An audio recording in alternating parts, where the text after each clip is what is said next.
The wedding vow she never meant to keep. The shocking betrayal. The message that destroyed everything. Welcome to Crownfire Tales. Don't forget to like and subscribe to the channel. The champagne tasted like poison in Sophia Chen's mouth. Not because it was bad, the vintage Dom Perignon her fiancé Marcus had ordered cost more than her monthly rent, but because of the text message glowing on her phone screen, hidden beneath the white tablecloth of their engagement dinner. He's using you. The wedding is a business merger. Check his laptop.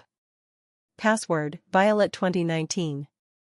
That's his ex's name and the year he proposed to her. He never stopped loving her. A friend. Sophia's hand trembled as she set down her glass. Across the candlelit table at Marseille, Chicago's most exclusive French restaurant, Marcus Sterling was smiling at her with those perfect veneers, his hand reaching for hers. He looked like a prince from a fairy tale, 6 feet 2 inches, dark hair swept back, wearing a suit that probably cost $5,000. He was a venture capitalist, a man who turned startups into empires. And in 3 weeks, he was supposed to become her husband. You're quiet tonight, Marcus said, his thumb stroking her knuckles. Wedding jitters? Sophia forced a smile, but her mind was racing. Violet. She knew that name. Marcus had mentioned her once, dismissively, during their first month of dating. An old girlfriend, he'd said. Ancient history. But if it was ancient history, why was her name still his password? I'm fine, Sophia lied, slipping her phone back into her clutch. Just overwhelmed. The venue, the flowers, the guest list. It's a lot. That's why I hired the best wedding planner in the city, Marcus said, leaning back with the confidence of a man who bought solutions to every problem. You just have to show up and look beautiful. Which you always do. It should have sounded romantic. Instead, it sounded like he was describing a business transaction. The waiter arrived with their entrees, filet mignon for him, sea bass for her. Sophia barely tasted it. All she could think about was that message. Who sent it? Why now? And most terrifying of all, what if it was true? The decision to investigate. 2 hours later, Sophia stood in the marble foyer of Marcus's penthouse apartment in the Gold Coast. He'd given her a key 3 months ago, calling it a symbol of trust. Now, as she turned that key in the lock at 11:47 p.m., it felt like a weapon. Marcus was in New York for a business meeting. He wouldn't be back until tomorrow afternoon. She had time. The apartment was exactly as she remembered, minimalist, expensive, cold. Floor-to-ceiling windows overlooked Lake Michigan. The furniture was all sharp angles and leather. There were no photographs, no personal touches. It was the home of a man who didn't want to be known. Sophia's heels clicked against the hardwood as she walked to his home office. Her heart was pounding so hard she could hear it in her ears. She'd never snooped before. She'd never had a reason to. Marcus had always been attentive, generous, perfect. Too perfect. The laptop sat on his glass desk, closed. Sophia opened it. The screen came to life, asking for a password. Her fingers hovered over the keys. This was a line. Once she crossed it, there was no going back. If she was wrong, if that text message was just some cruel prank, she would have violated his trust for nothing. But if she was right. She typed, Violet 2019. The screen unlocked. Sophia's stomach dropped. The password worked. That alone confirmed something was wrong. She clicked on his email, her hands shaking now. The inbox was organized, professional. Business proposals, investment reports, meeting confirmations. Then she saw the folder. It was labeled simply, V. She clicked it. Inside were hundreds of emails. All to the same address, violet.ashworth@sterling-enterprises.com. Sterling Enterprises. That was Marcus's family company. Violet worked for his family. Sophia opened the most recent email, dated 3 days ago. From Marcus Sterling. To Violet Ashworth. Subject, the plan. 3 more weeks and it's done. Once I marry Sophia, her father's pharmaceutical company merges with Sterling Enterprises as part of the prenup agreement. Then we can finally be together without the board questioning my judgment. You were right, marrying for love would have cost me the CEO position. But marrying her? That makes me look stable, strategic. And her father gets his dying wish to see her settled before the cancer takes him. I'll file for divorce after 6 months. Irreconcilable differences. She'll be heartbroken, but she'll survive. You always said I was too soft. Consider this my proof that I can make the hard choices. I love you. I've always loved you. This is just business. M. The room started spinning. Sophia gripped the edge of the desk, her vision blurring with tears. She read the email again. Then again. Each word was a knife. Marrying for her father's company. Filing for divorce after 6 months. I love you. I've always loved you. Not her. Violet. Sophia's father. Richard Chen.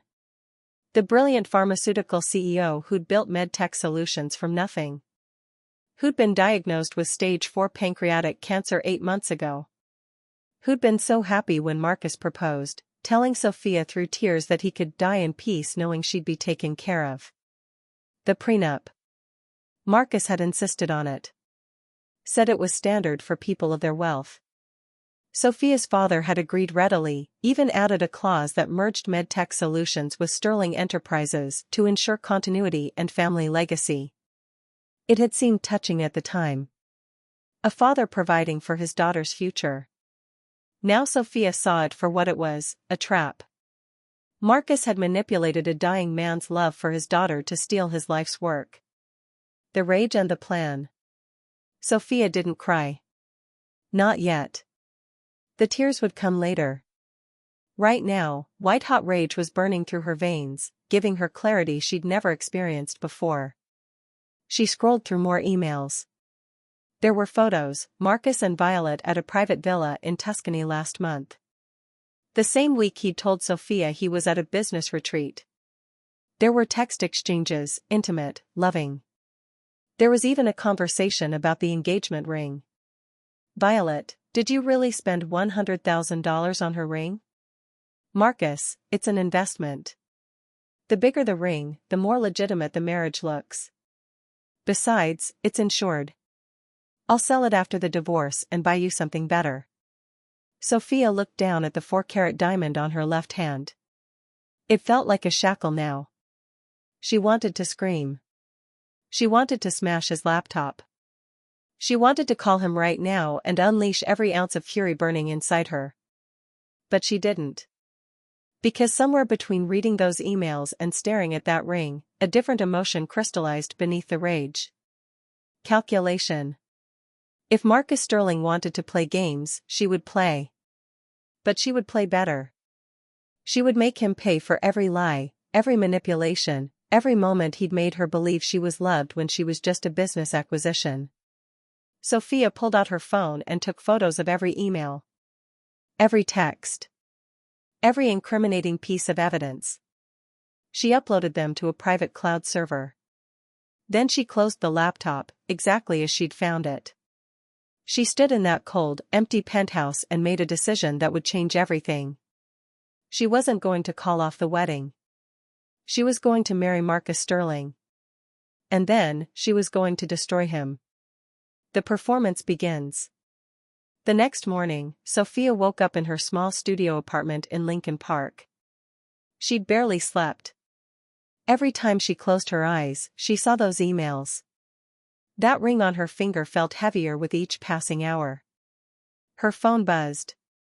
Marcus. Good morning, beautiful. Flight lands at 2. Dinner tonight? I missed you. Sophia stared at the message. She'd never noticed before how hollow those words were. I missed you. Did he? Or did he miss the deal, the merger, the percentage points on his quarterly report? She texted back, "Missed you too. Can't wait to see you." Red heart. The heart emoji made her want to vomit. She got out of bed and looked at herself in the bathroom mirror. Sophia Chen, 28 years old, pharmaceutical research analyst, daughter of a dying billionaire. She'd always thought of herself as smart, capable, independent.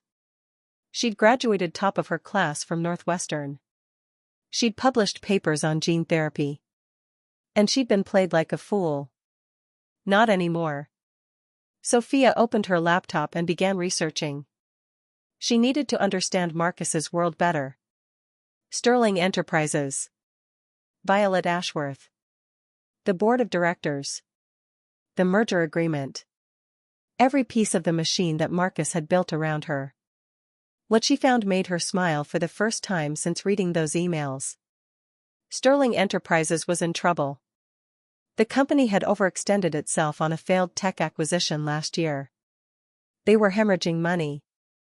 The board was nervous. Marcus's position as CEO-in-waiting wasn't as secure as he pretended. The merger with MedTech Solutions wasn't just strategic.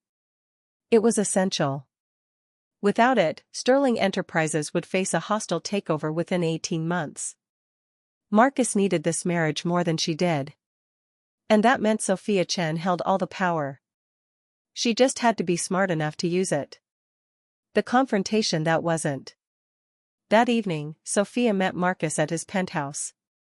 She wore the red dress he'd bought her, the one he said made her look like $1 million. Appropriate, since that's apparently what she was worth to him. Marcus greeted her at the door with a dozen roses and a kiss that made her skin crawl. But she kissed him back, smiling, playing the role of the adoring fiancé. "You look incredible," he said, leading her to the dining room where he'd had a private chef prepare a 5-course meal. "You spoil me," Sophia said, taking her seat. "You deserve to be spoiled," Marcus replied, pouring her wine.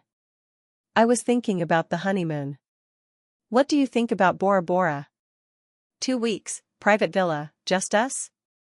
"Just us and your corporate lawyers finalizing the merger paperwork," Sophia thought. But she smiled and said, "That sounds perfect." They ate. They talked about the wedding, the flowers, white orchids, the band, a jazz quartet, the first dance song, something romantic and forgettable. Marcus played the attentive groom flawlessly. If Sophia hadn't read those emails, she would have believed every word. But she had read them. And now she saw the performance for what it was. After dinner, Marcus pulled her onto the balcony. The Chicago skyline glittered around them, a million lights reflecting off the lake. He wrapped his arms around her from behind, his chin resting on her shoulder. 3 weeks, he murmured. Then you'll be Mrs. Sterling. Sophia leaned back against him, feeling the lie of his embrace. I can't wait, she whispered. And for the first time since this nightmare began, she meant it. Because in 3 weeks, she wouldn't just be Mrs. Sterling. She would be the woman who took everything Marcus Sterling loved and burned it to ashes. To be continued. Heartbreak and revenge. The wedding day deception. The morning of Sophia Chen's wedding day began with a lie. She stood in the bridal suite of the Four Seasons Hotel, wearing a Vera Wang gown that cost more than most people's cars, looking at herself in the mirror. The woman staring back was a stranger, porcelain skin, red lips, hair swept into an elegant updo. She looked like a bride. She felt like a soldier preparing for war. You look absolutely stunning, her mother, Linda Chan, said from the doorway. Her voice cracked with emotion. Behind her stood Sophia's father, Richard, in his wheelchair. The cancer had stolen so much from him, his strength, his energy, his time. But his eyes were bright with unshed tears. My little girl, he whispered. Sophia's heart clenched. This was the hardest part. Her parents thought this was real. They thought she was marrying for love. They had no idea their future son-in-law was a predator who'd manipulated a dying man's desperation to provide for his daughter. She'd thought about telling them the truth. 100 times over the past 3 weeks, she'd almost confessed everything. But each time, she stopped. Because telling them would mean protecting them from the fallout of what she was about to do. And Sophia didn't want protection. She wanted revenge. "I love you both," Sophia said, crossing the room to embrace them. "Thank you for everything." Her father gripped her hand with what little strength he had left. "Marcus is a good man," he said. "He'll take care of you when I'm gone." Sophia forced herself to smile. "I know, Dad." The lies were getting easier. The ceremony of shadows. St. James Cathedral was decorated exactly as Marcus wanted: white roses, cream-colored ribbons, classical elegance. 300 guests filled the pews, Chicago's elite dressed in their finest. The Sterling family occupied the front left section, looking like American royalty. And there, in the third row, sat Violet Ashworth. Sophia had insisted on inviting her. "She's your colleague," she'd told Marcus with practiced innocence. It would be rude not to include her. Marcus had hesitated, visibly uncomfortable. But he couldn't refuse without raising suspicion. So Violet sat there in a navy dress, her blonde hair perfect, her smile polite and empty. Their eyes met for just a moment. Violet's gaze held something Sophia couldn't quite read: pity? Contempt? Triumph? Sophia looked away first. Not because she was intimidated. Because she didn't want Violet to see what was coming. The music began. Pachelbel's canon. Sophia walked down that endless aisle on her father's arm, each step measured, controlled. The guests turned to look at her with admiration and envy. None of them knew they were witnessing an execution. Marcus stood at the altar in a custom Tom Ford tuxedo, looking like every woman's dream. When Sophia reached him, he took her hands and smiled that practiced smile. Under his breath, so only she could hear, he whispered, "Almost done. Just a few more hours." Sophia's grip tightened on his hands. She smiled back. "I can't wait," she said sweetly. The ceremony was beautiful. The priest spoke about love, commitment, and partnership. About two souls becoming one. About forsaking all others. Marcus said his vows without hesitation. "I, Marcus Sterling, take you, Sophia Chan, to be my lawfully wedded wife. To have and to hold, from this day forward, for better or for worse, for richer or for poorer, in sickness and in health, to love and to cherish, till death do us part." Every word was a lie. When it was Sophia's turn, she paused. Just for a moment. Long enough for Marcus's eyes to flicker with concern. But then she spoke, her voice clear and steady. "I, Sophia Chan, take you, Marcus Sterling, to be my lawfully wedded husband. To have and to hold, from this day forward, for better or for worse, for richer or for poorer, in sickness and in health, to love and to cherish, until the truth tears us apart." The priest blinked, confused. A few guests murmured. Marcus's jaw tightened, but he couldn't react. "Not here. Not now. I now pronounce you husband and wife," the priest said uncertainly. "You may kiss the bride." Marcus kissed her. It was brief, cold. The guests erupted in applause. Sophia had never felt more alone. The reception revelation. The reception was held in the hotel's grand ballroom, a glittering palace of crystal chandeliers and marble floors. The champagne flowed. The band played. Couples danced. It was perfect. Sophia played her role flawlessly. She smiled for photos. She greeted guests. She cut the cake with Marcus's hand over hers, the blade slicing through white fondant like a guillotine. But beneath the performance, she was watching. Waiting. During the cocktail hour, she'd excused herself to use the restroom. Instead, she'd gone to the hotel's business center and sent a series of carefully crafted emails. To the Sterling Enterprises Board of Directors. To the Securities and Exchange Commission. To 3 major business journalists. Each email contained the same attachment, a comprehensive file of Marcus's communications with Violet. Proof of his plan to marry Sophia solely to acquire medtech solutions. Evidence that the merger was based on fraud and deception. And most damning of all, financial records Sophia had uncovered showing Marcus had been embezzling company funds to maintain his lifestyle and support Violet's extravagant tastes. She'd found those records a week ago, buried in his laptop's deleted files. Apparently, even calculating predators made mistakes. The emails were scheduled to send at midnight. In exactly 3 hours, Marcus Sterling's world would implode. But Sophia wanted him to know it was coming. The first dance of deception. "Ladies and gentlemen," the DJ announced, "please welcome Mr. and Mrs. Sterling for their first dance." The guests formed a circle around the dance floor. The opening notes of "At Last" by Etta James filled the ballroom, ironic, considering nothing about this marriage was fate or destiny. Marcus led Sophia onto the floor. He placed one hand on her waist, the other clasping her hand. They began to move, swaying to the music. To everyone watching, they looked like the perfect couple. "You changed the vows," Marcus said quietly, his smile never wavering for the cameras. "Did I?" Sophia asked innocently. "I don't recall." "Until the truth tears us apart," Marcus quoted. His grip on her waist tightened slightly. "That's not what we rehearsed." "I improvised," Sophia said. "I thought it was more honest."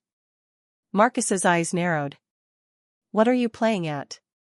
"I don't know what you mean," Sophia replied. But she couldn't help the small smile that tugged at her lips. "I'm just your devoted wife, remember? The one who's going to help you acquire my father's company. The one you'll discard in 6 months." Marcus stopped dancing. They stood frozen in the center of the floor while the music continued around them. His face had gone pale. "How?" he began. "How do I know?" Sophia finished. She leaned closer, her lips near his ear, still smiling for the cameras. "Did you really think I wouldn't check?" Violet 2019. Very romantic. Though I have to say, using your mistress's name as your password while proposing to another woman takes a special kind of arrogance. Marcus's hand trembled against her back. Around them, guests were starting to notice something was wrong. The photographer stopped snapping pictures. "Sophia, listen to me," Marcus started, his voice urgent now. "No," she interrupted, pulling back to look him in the eyes. "You listen. At midnight tonight, every board member at Sterling Enterprises will receive a comprehensive file. Emails, text messages, financial records. Everything. Your plan to defraud my father. Your affair with Violet. And, this is my favorite part, the $2.3 million you've embezzled over the past 18 months. The color drained from Marcus's face completely. "You're blissing," he said, but his voice shook. "Am I?" Sophia asked. She stepped out of his embrace, letting go of his hand. The music was still playing, but they were no longer dancing. "I'm a pharmaceutical researcher, Marcus. I know how to gather evidence. I know how to build a case. And I've spent the last 3 weeks building one against you. This will destroy your father's company too," Marcus hissed, desperation creeping into his voice. "The merger is void," Sophia finished. "Our lawyers found a clause. If either party enters into the marriage under fraudulent pretenses, the entire agreement is nullified. And since I have documented proof that you never intended this to be a real marriage, that clause applies." She could see Marcus's mind racing, calculating, trying to find a way out. But there wasn't one. She'd closed every door, blocked every exit. "Why?" he finally asked. "Why go through with the wedding if you knew?" Sophia smiled, and it wasn't kind. "Because I wanted you to feel what I felt. That moment of hope, of happiness, right before it all comes crashing down. You stood at that altar and lied to my face. To my dying father's face. So I wanted you to stand here, in front of everyone you know, and experience the exact moment your life falls apart. She reached up and removed the 4-carat engagement ring from her finger. She placed it in his hand, closing his fingers around it. "Keep it," she said. "Sell it. Buy Violet something nice. You're going to need to comfort her when she finds out she was dating a broke, disgraced criminal." "You can't prove the embezzlement," Marcus said desperately. "Those files were deleted." "Nothing is ever really deleted," Sophia replied. "I had a forensic accountant recover everything. He's very good. Also very expensive. But my father's company has the resources." She paused. "Well, had the resources. Before you tried to steal it." The music ended. Applause rippled through the ballroom, guests clapping for a first dance they hadn't realized was a funeral dirge. Sophia turned to walk away, but Marcus grabbed her wrist. His grip was tight, almost painful. "If you do this," he said, his voice low and threatening, "I will make your life hell. I have connections. Lawyers. Power." Sophia looked down at his hand on her wrist, then back up at his face. For 3 weeks, she'd been terrified of this moment. Terrified of his anger, his retaliation, his power. But now, looking into his desperate eyes, she felt nothing but contempt. "You had power," she corrected. Past tense. "As of midnight, you'll be unemployed, under investigation, and socially radioactive. Your family will disown you to protect the company. Violet will leave you the moment the money runs out. And I'll be the brilliant, wronged bride who uncovered corporate fraud and saved her dying father's legacy." She pulled her wrist free. "So go ahead, Marcus. Make my life hell. I've already made yours." Sophia walked off the dance floor, her head high, her white gown trailing behind her like a victor's cape. Behind her, Marcus stood alone in the center of the ballroom, the ring clutched in his fist, his perfect life unraveling with every passing second. The guests began to whisper. Cameras flashed. Someone's phone buzzed with a breaking news alert. The first journalist had just published the story. And in the corner of the ballroom, Violet Ashworth stood frozen, her champagne glass slipping from her hand and shattering on the marble floor. The aftermath begins. Sophia found her parents in the hotel lobby. They'd left the reception early. Her father was tired, the evening too much for his weakened body. "Sweetheart, what's wrong?" her mother asked immediately, seeing Sophia's face. Sophia had planned to wait. To let them hear it from her, gently, when they were home. But she was so tired of lying. "Marcus isn't who we thought," Sophia said quietly. She sat down next to her father's wheelchair and took his hand. "He was only marrying me to acquire medtech. He has a girlfriend. They were planning to divorce me after 6 months." Her mother gasped. Her father's grip on Sophia's hand tightened despite his weakness. "How long have you known?" he asked. 3 weeks, Sophia admitted. "Since the engagement dinner. Someone sent me a message. I investigated. Found everything."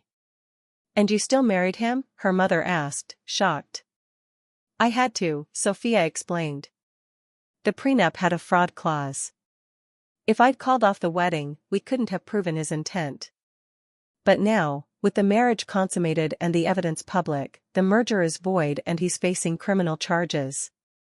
Her father stared at her for a long moment. Then, impossibly, he smiled. It was weak, but genuine. "That's my girl," he said softly. "You're more ruthless than I ever was." Tears finally came then. Sophia had held them back for 3 weeks, through all the planning and pretending and pain. But now, sitting in that hotel lobby with her parents, she let them fall. "I'm sorry I didn't tell you," she whispered. "I'm sorry I put you through this." "You saved the company," her father said. "You saved everything I built. And you did it by being smarter than the man who tried to steal it." He squeezed her hand. "I'm proud of you." Sophia's phone buzzed. Then again. And again. Text messages, emails, calls flooded in.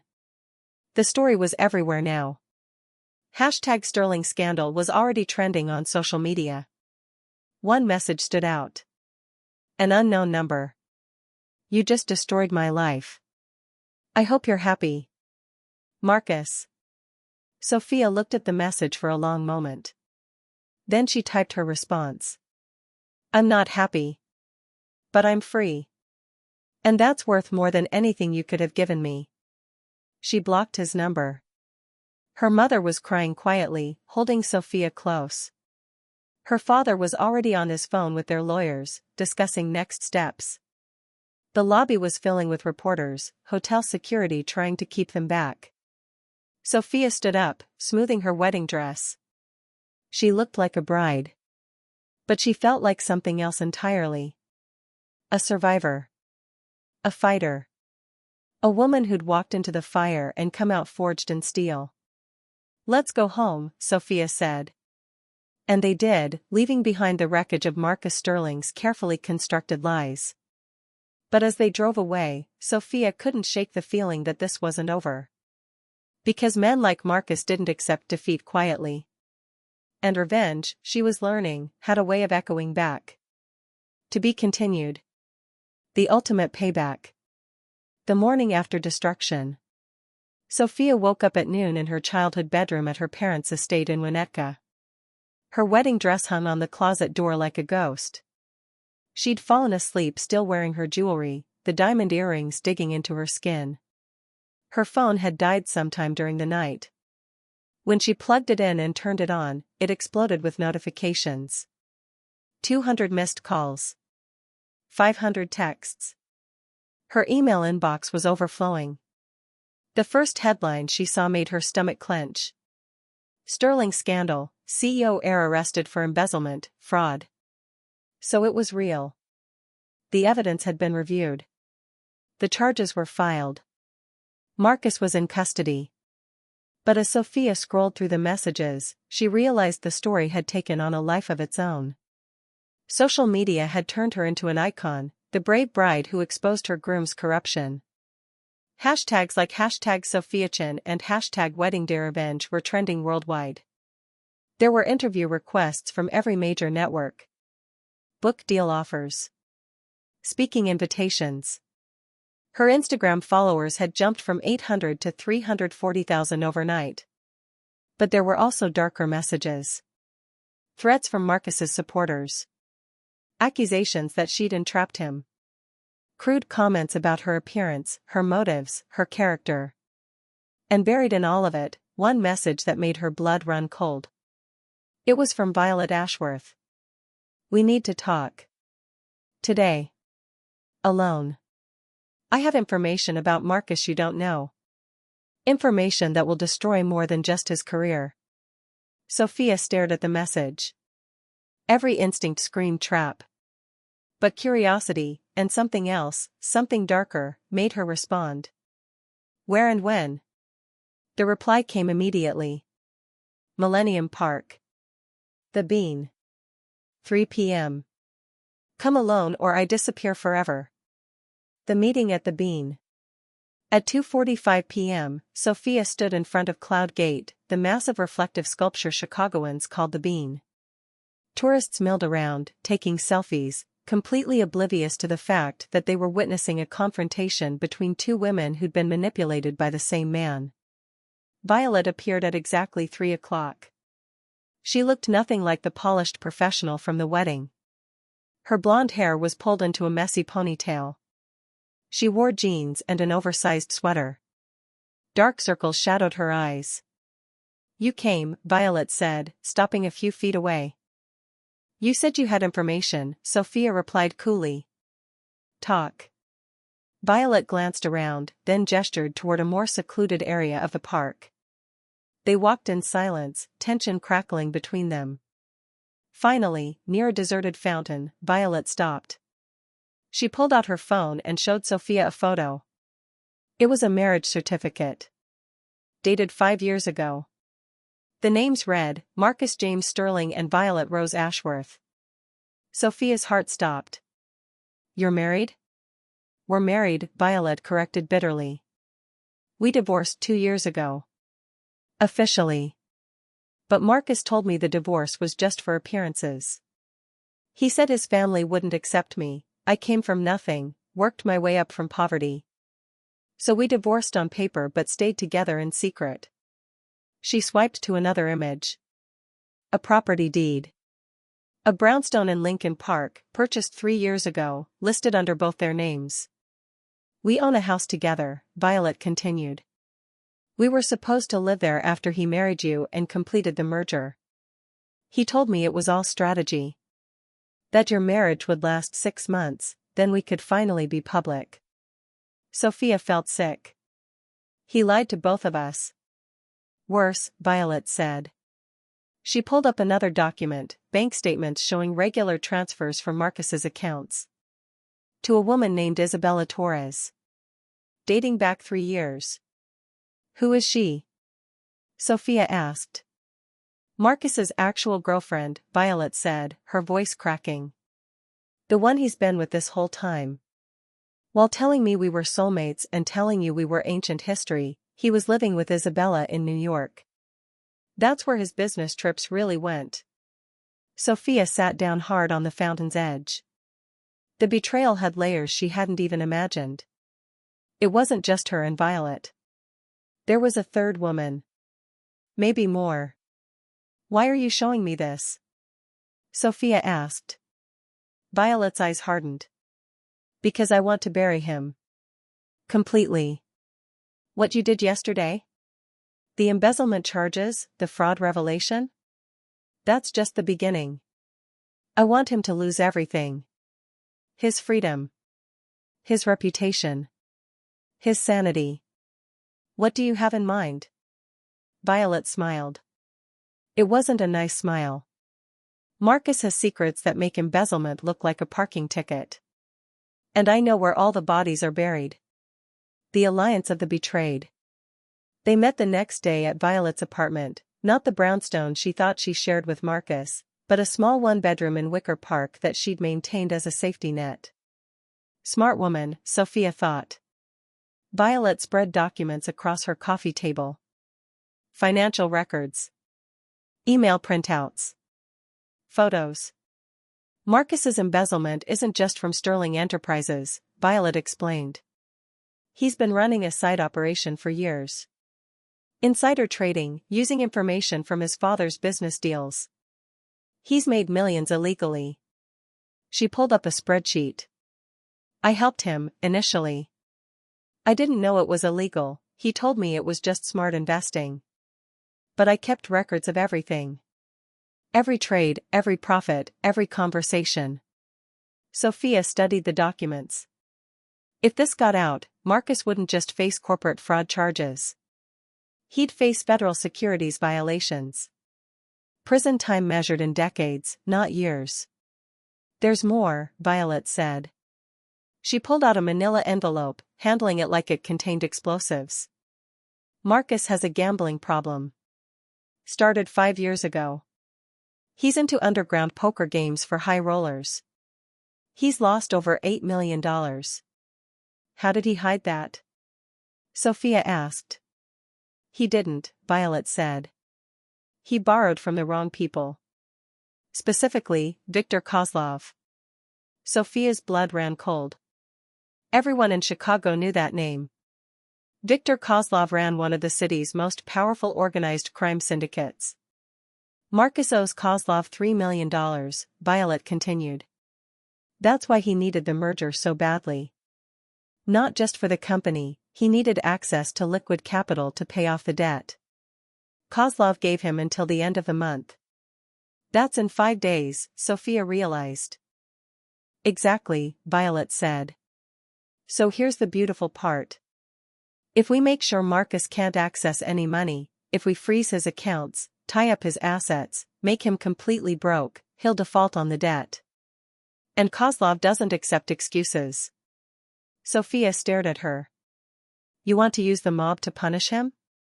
I want to use Marcus's own mistakes to destroy him, Violet corrected. We just need to make sure those mistakes have consequences. It was ruthless. Dangerous. Possibly illegal. Sophia thought about her father, wasting away in that wheelchair. About the hope in his eyes when he thought his daughter was marrying a good man. About how Marcus had weaponized a dying man's love against him. "I'm in," Sophia said. "Tell me what we need to do." Violet's smile was sharp as a knife. "First, we contact Isabella Torres. If Marcus lied to both of us, he lied to her too. 3 scorned women are better than 2. The third woman's story. Isabella Torres agreed to meet them at a coffee shop in Hyde Park, far from Marcus's usual haunts. She arrived 20 minutes late, wearing oversized sunglasses despite the cloudy weather. When she removed them, Sophia saw the remnants of a black eye, carefully covered with makeup. "He hit you," Violet said quietly. Isabella's jaw tightened. "Last week. When I asked him about the news reports. He said I was being paranoid, that the woman he married was just a business arrangement.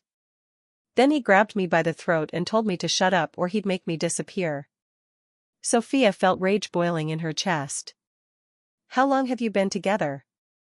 "For years," Isabella said. "I thought we were building a life. He told me he couldn't marry me because of his family's expectations, but that I was the one he loved. I believed him." She pulled out her phone. "Until I saw the wedding photos. You looked so happy. Both of you." "It was all a lie," Violet said. "For all of us."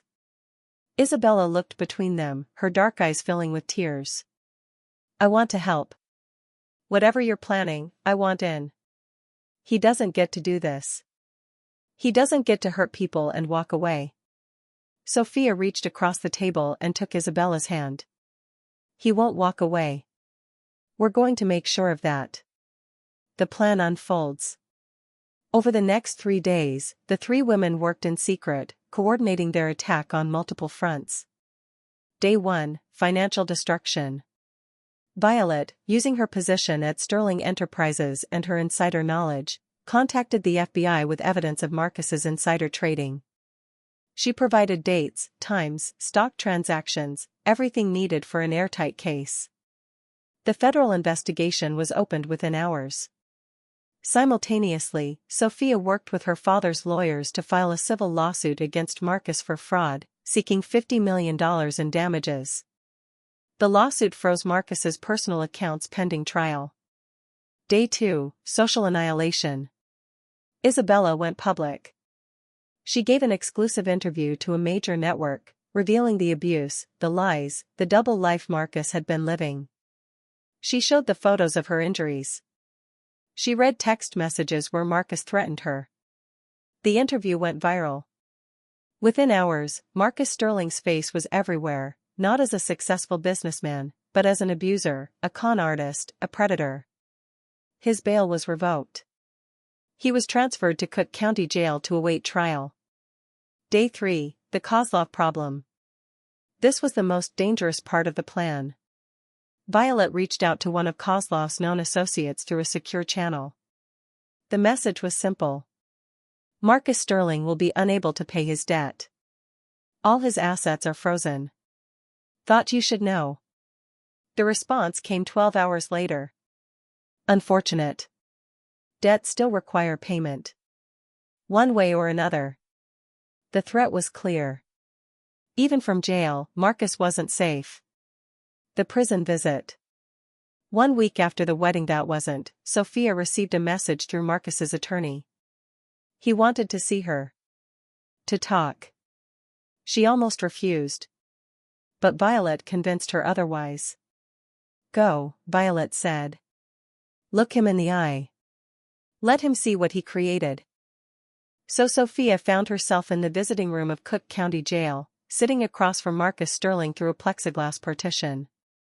He looked hollowed out. His expensive haircut had grown out. His tailored suits had been replaced with an orange jumpsuit. The arrogance had been stripped away, leaving something raw and desperate. You came, Marcus said, picking up the phone. Sophia picked up hers. I almost didn't. I need your help, Marcus said without preamble. The charges, they're exaggerated. My lawyers say if you recant your testimony, if you say you were mistaken. I wasn't mistaken, Sophia interrupted coldly. I have evidence. Hundreds of documents. Audio recordings. You're guilty, Marcus. Of everything they're charging you with and more. Marcus's facade cracked. Please. Sophia, please. I made mistakes, but I don't deserve this. The Kozlov debt, they're going to kill me if I can't pay. Even in here, they can reach me. You should have thought about that before you built your empire on lies, Sophia said. I loved you, Marcus tried, his voice breaking. In my own way, I did care about you. Sophia laughed. It was a bitter sound. You loved my father's company. You loved what I could give you. But me? The actual person? You never even bothered to know me. She stood up to leave. Wait. Marcus shouted, pressing his hand against the plexiglass. What about Violet? Isabella? Did they put you up to this? They're not innocent, Violet helped me with the insider trading. Isabella knew about the gambling. They're complicit. Sophia paused. The difference is, they were victims who became survivors. You were always a predator. And now you're caught. She hung up the phone and walked toward the exit. I'll get out. Marcus yelled, his voice muffled through the glass. I have connections. Money. This isn't over. Sophia stopped at the door. She turned back one last time. Your connections abandoned you when the scandal broke. Your money is frozen. Your family disowned you to protect the company. And as for this being over? She smiled. It is for me. What happens to you now is just consequences. She left him there, screaming threats no one would hear. The trial and the truth. 3 months later, the trial began. The prosecution built an overwhelming case: embezzlement, fraud, insider trading, conspiracy. The evidence was ironclad. Sophia, Violet, and Isabella all testified. They stood in that courtroom and told the truth about Marcus Sterling. About his manipulation, his abuse, his crimes. Marcus's lawyers tried to paint the women as bitter ex-lovers seeking revenge. But the financial records didn't lie. The email trails were clear. The insider trading was documented. On the 7th day of the trial, the jury deliberated for less than 4 hours. Guilty on all counts. The judge sentenced Marcus to 25 years in federal prison. No possibility of parole for at least 15 years. As the bailiffs led him away in handcuffs, Marcus looked at the 3 women sitting together in the gallery. Sophia met his gaze steadily. Beside her, Violet and Isabella did the same. They'd won. 6 months later, the aftermath. Sophia stood in the greenhouse of her father's estate, tending to the orchids he'd always loved. Richard Chen had passed away peacefully 2 months earlier, surrounded by family. His last words to Sophia had been, "You're stronger than I ever knew. I'm proud of you." MedTech Solutions was thriving under new leadership. Sophia had taken over as interim CEO, surprising everyone, including herself. She discovered she had her father's gift for business, combined with a ruthless efficiency Marcus Sterling had inadvertently taught her. Her phone buzzed. A text from Violet. Coffee? Isabella and I are meeting at the place in Lincoln Park. The good one, not Marcus's old haunt. Sophia smiled. Over the past months, the 3 of them had formed an unlikely friendship. They'd bonded over shared trauma, yes, but also over strength, resilience, and the dark humor of survivors. I'll be there in 30, Sophia replied.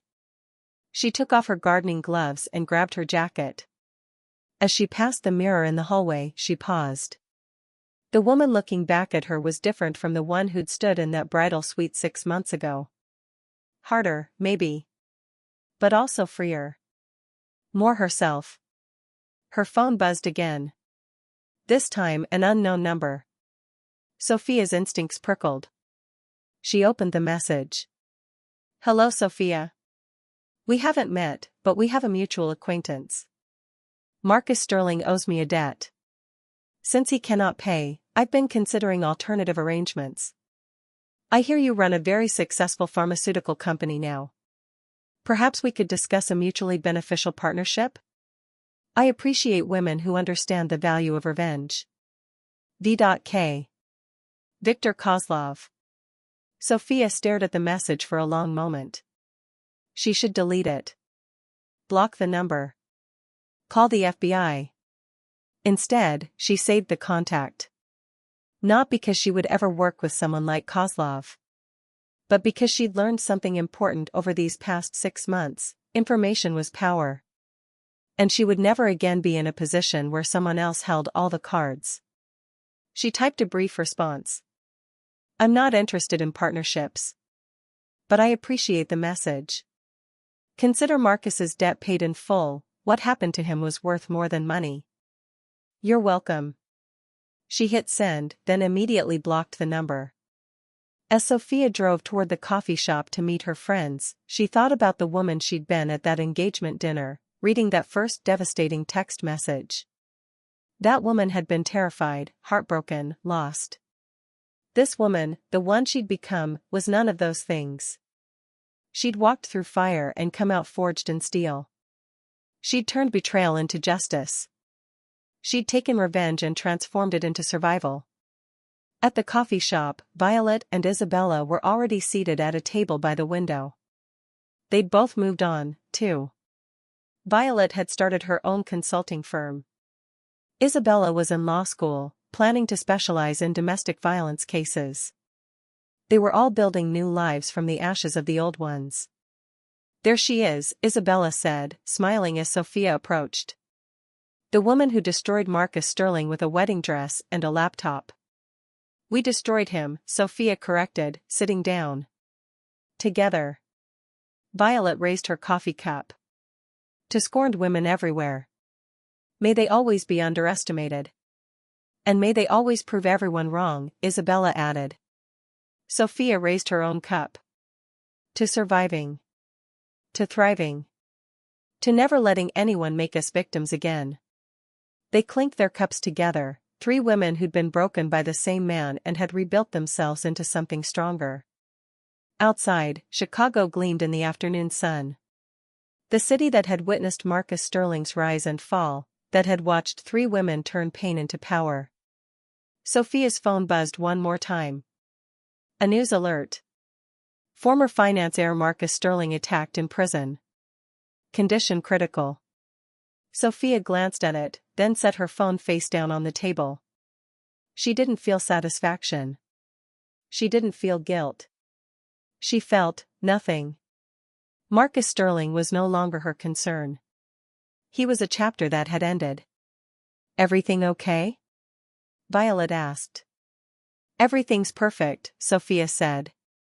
And for the first time in a long time, she meant it. Because the best revenge wasn't destroying someone. It was building a life so good, so full, so completely yours, that they became irrelevant. And that's exactly what Sophia Chen had done. Epilogue, 1 year later. The pharmaceutical conference in San Francisco was in full swing. Sophia stood on stage, delivering the keynote address about medtech solutions' breakthrough in gene therapy research. The audience, hundreds of scientists, investors, and industry leaders, hung on her every word. She'd become something of a legend in the business world. Not just for her scientific achievements, but for the story everyone knew, the bride who'd exposed her groom's crimes on their wedding day. After her speech, during the networking reception, a young woman approached Sophia. She couldn't have been more than 25, dressed in business casual, nervous energy radiating from her. Ms. Chen? I'm sorry to bother you, but I wanted to thank you. Thank me? Sophia asked. For what? I was engaged, the woman said quietly. To a man who seemed perfect. But something felt off. Then I saw your story, and it made me brave enough to investigate. I found out he had gambling debts he'd hidden. That he was planning to use my trust fund to pay them off, then disappear. Sophia's heart clenched. What did you do? I called off the wedding, the woman said. My family was furious. They thought I was overreacting. But I couldn't ignore what I'd found. And now, 6 months later, he's in jail for fraud. If I'd married him, I would have lost everything. Tears filled her eyes. You saved my life without even knowing me.